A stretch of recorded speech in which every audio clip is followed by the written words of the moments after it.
Welcome to the channel, Mac Dr. Bill. I want to start by saying thanks and I appreciate every single one of you has subscribed, like, and comment. Let's get it. We're working today on the EK as usual. Today we're doing few vacuum lines, several other things that I'm doing off camera, but I'm gonna run you by real quick. Today what I have that's important, I got a boot controller with this Tony. I got the vacuum line. I'm gonna show you guys where I'm gonna run it at. I got some hardware. Then I got the vacuum line for my boot gauge bent. We got a couple T's, and we have one with another T as well over here along the vacuum line that's gonna run off from my blow off valve, and I'll show you guys where I'm running that. But before we start that today,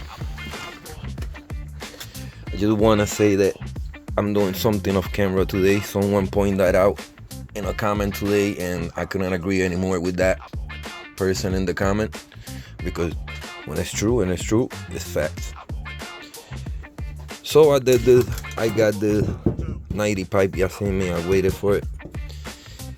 Do not like the PVC too much now because it's gonna melt. It just because simply it's slick, it's got no groove. It defeats the purpose of putting a bead and showing a video of how to put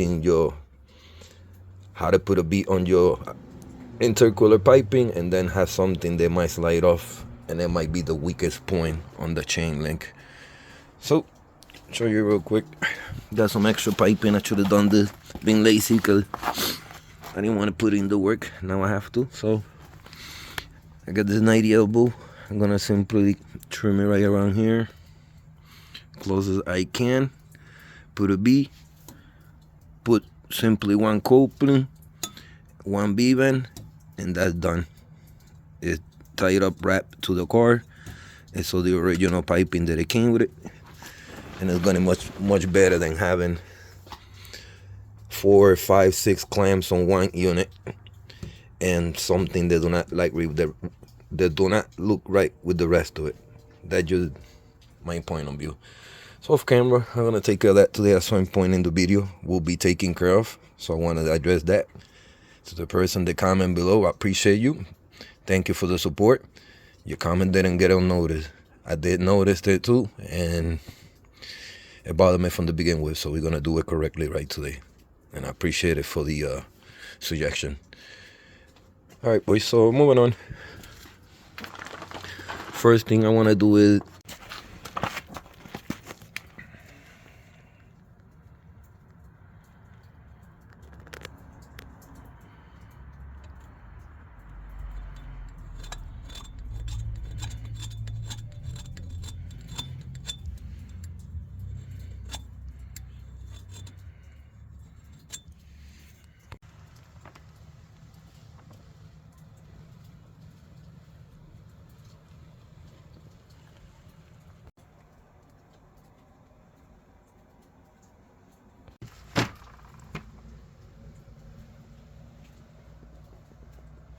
alright, so show you what we're looking like. We got it hooked up here. We're simply gonna route it up to where we're gonna put it at. I'm gonna tuck it right underneath here. I'm gonna put a T split right here with a few pressure regulator goes, and these are two gonna join for the blow off valve, and that pretty much says that right there. Pretty much self-explanatory. So I'm gonna do that real quick and we'll come back.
Right, so from this line over here that we're gonna do a T right in there. We're gonna come off from the side of the wastegate, then from the bottom. This is the one that's gonna go off the boost gauge. So I was looking for ways to put this, clean as possible and someplace where I could have it functional. I had to put it here with zip ties. There's function, but I didn't like it. So I was thinking out of the box, and I'm gonna make a bracket that's gonna go simply over here. So it's less lines and it's gonna look a lot cleaner. I'm gonna make the bracket and I'll show you guys once that I got the bracket already done. Let's get it.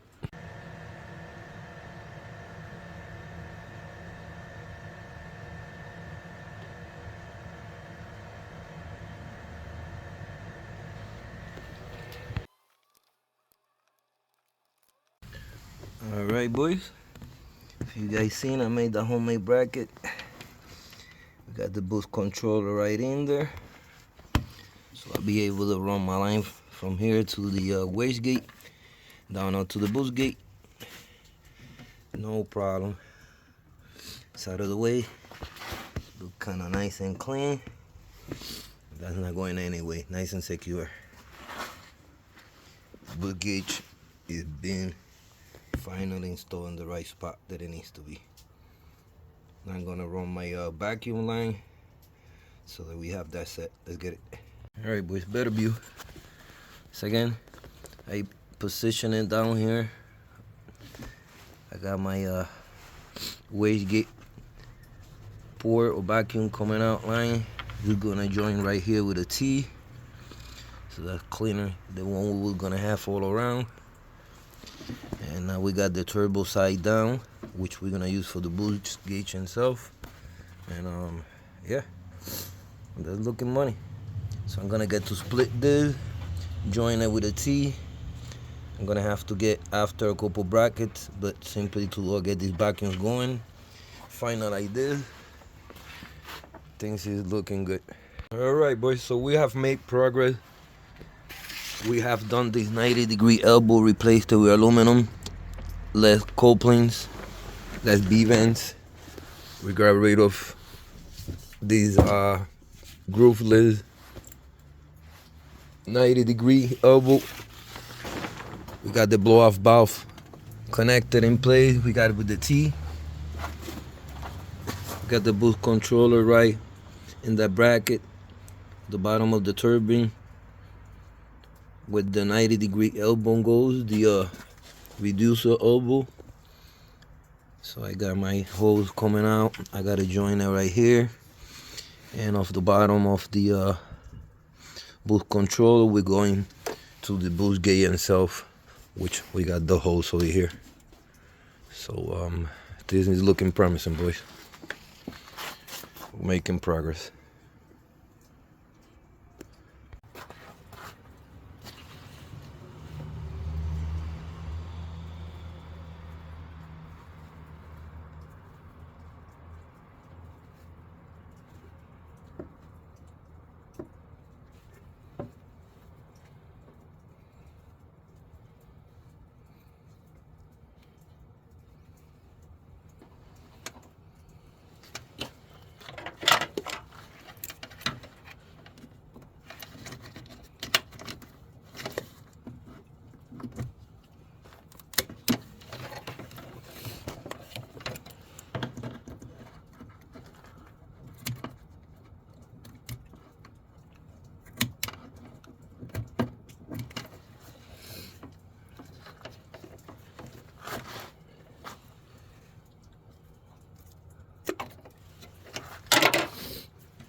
Alright, boys.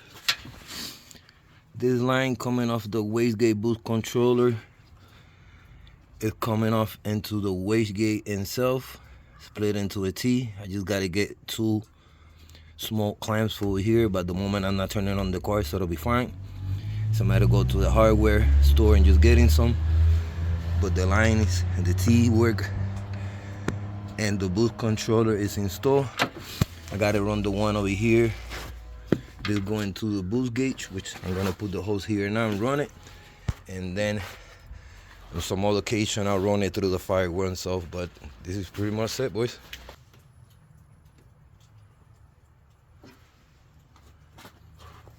The line I made as small as possible, so it's not like all over the place. I could still go a little bit smaller. I may just do that, but things is looking good.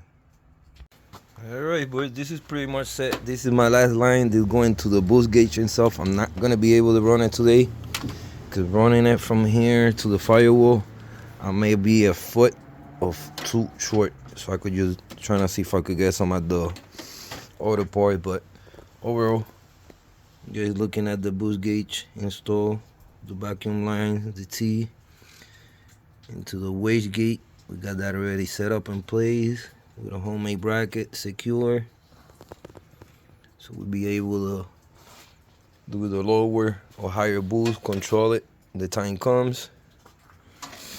We got the T to the fuel regulator, going to the blowout valve. That's already done set.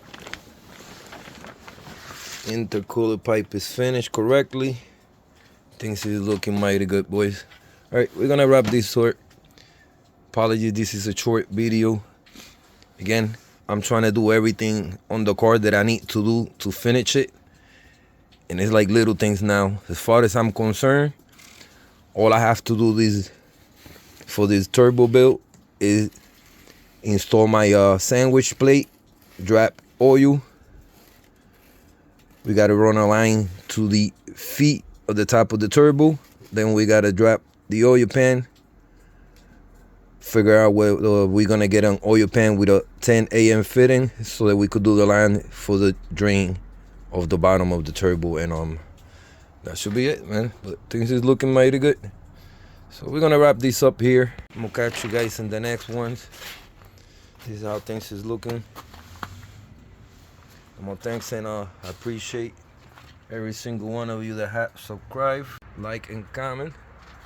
I thank you for your support, for staying tuned, for the motivation, and even the advice. Till the next time, peace.